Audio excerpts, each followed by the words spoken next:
U.S. Coast Guard's Boating Safety Division warns boaters that exposure to carbon monoxide can harm or cause death to people both inside and outside of a boat. They state, every boater should be aware of the risks associated with carbon monoxide, what it is, where it may accumulate, and the symptoms of CO poisoning. To protect yourself, your passengers, and those around you, learn all you can about carbon monoxide. Carbon monoxide is an odorless, colorless gas that can cause sudden illness and death. All people and animals can be at risk for CO poisoning, but certain groups such as unborn babies, infants, and people with chronic heart disease, anemia, or respiratory problems are more susceptible to its effects. Symptoms of carbon monoxide poisoning can be similar to seasickness or alcohol intoxication. They may include headache, confusion, fatigue, seizures, dizziness or loss of consciousness, and nausea. Carbon monoxide can accumulate almost anywhere in or around a boat when fuels such as gasoline, diesel, propane, charcoal, or other carbon-based fuels burn. Exposure to carbon monoxide can affect people while the boat is moored, anchored, or underway. There have been numerous cases of boating-related poisoning and deaths associated with exposure to carbon monoxide.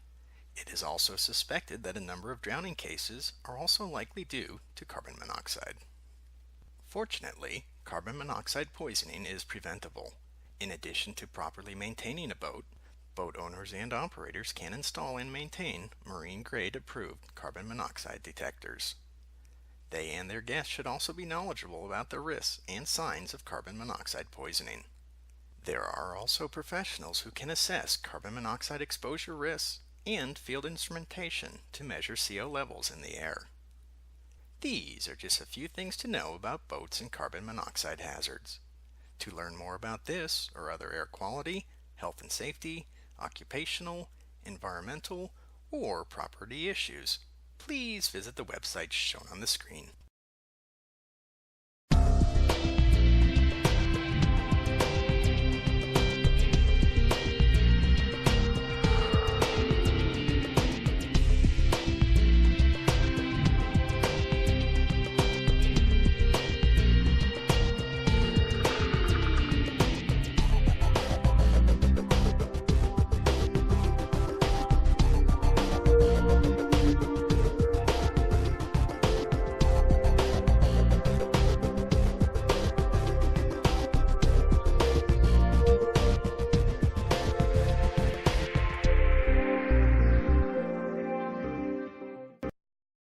IAQ TV, the place to be.